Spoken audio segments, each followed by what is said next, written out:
Hey guys, it is the dude who talks and welcome to today's video. Seeing as it's Halloween very soon, I thought I would costume it up for you guys. I'm dressed up as Ozzy Osbourne on the album cover for Diary of a Madman.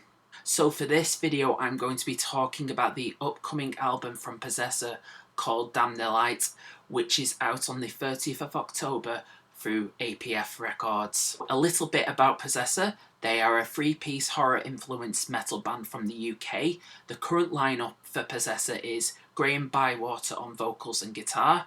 Replacing Ellie Matthews on bass is Ollie Isaac, and on drums we have Nathan Perrier.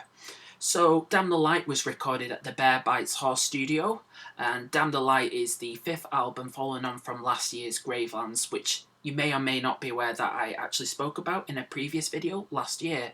And they have consistently put out an album each year since 2016. These guys work really hard. So, what did I think of Damn the Light?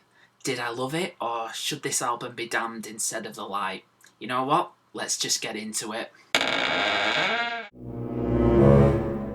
We get off to a really good start on the first track, which is called Bloodsuckers. It has this short but very eerie intro that leads off to a riff, and then that builds up and the drums kick in and it just goes from there and it goes for the throat. Kind of a bit like how High on Fire build their songs up with a riff and then it just goes from there. That's the best way to describe it. What I'm also hearing more is the rhythm section, especially with the bass, which has this kind of distinct springy sound and it just gives it that extra kick.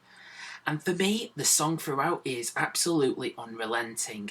And also I want to note about the chorus as well, where Graham screams bloodsuckers, and I think that chorus is something that's going to get people to join in when we eventually get gigs again.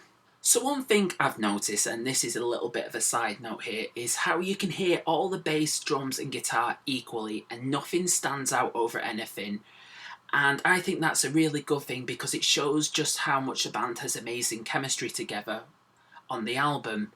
Following on from Bloodsuckers though, we have a bit of a doom-tinged offering called Coffin Fit, with a slightly slower pace in the first half, and then the solo appears and the pace just quickens again, and from this, I'm liking how they can romance thrash and doom without it sounding jarring. This has to be said, and I just want to get this out of the way, this album is a lot of fun, and I'm sure I said this when I spoke about Gravelands.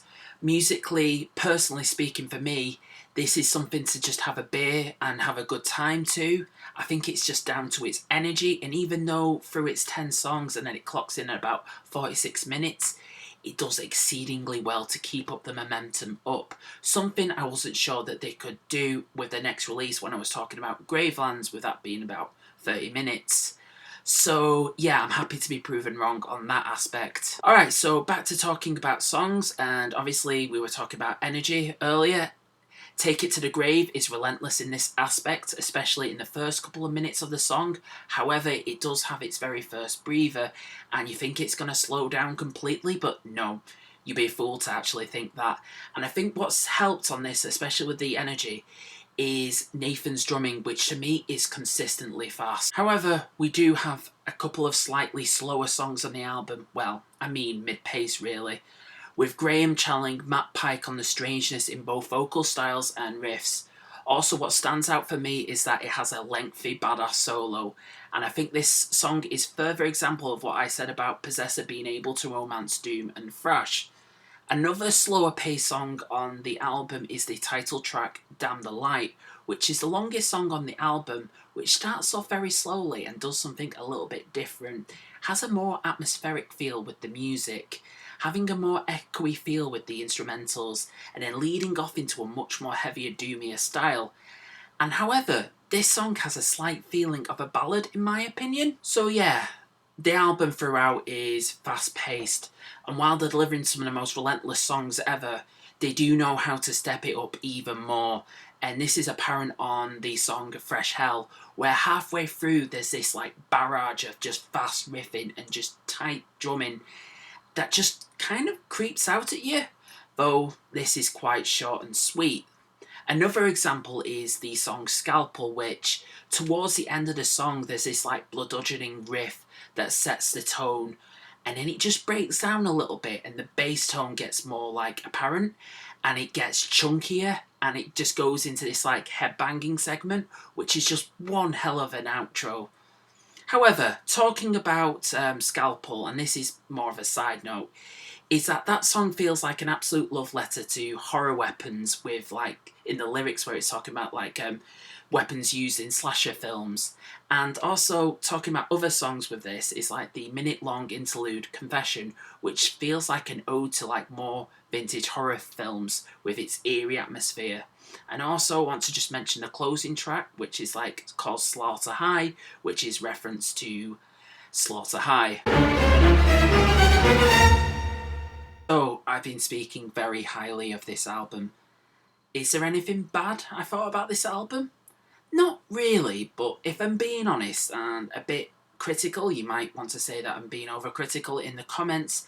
I could have done with more moments where they just went balls to the wall. You know, like as I mentioned before with Fresh Hell and Scalpel and the song Razorback. However, that's just only a minor critique, as the album to me is fucking beastly. You can probably tell I really enjoyed this album, and for me it is a bit of an evolutionary step for them as this improves on Gravelands. And Possessor for me are a band that are highly consistent, and I feel like Damn the Light is only just the beginning for them. And I feel like with this they are just warming up. This album definitely delivers a consistently energetic slab of horror-tinged metal. But that was me talking about Damn the Light by Possessor. Are you thinking of picking this album up on the 30th of October? Please let me know if you are down below in the comments section. Like always, if you've enjoyed this video, please like, share and subscribe. I also just want to plug my Facebook and Instagram as well, which I'll be including links to them in the description section. Please give that a click and a like. I post stuff there daily, so if you want to get me on there and we can talk about stuff like vinyl and music and all that kind of shit. So, all I've got left to say to you guys is I've been the dude who talks. You guys are fucking awesome. Thank you so much for listening, and cheers.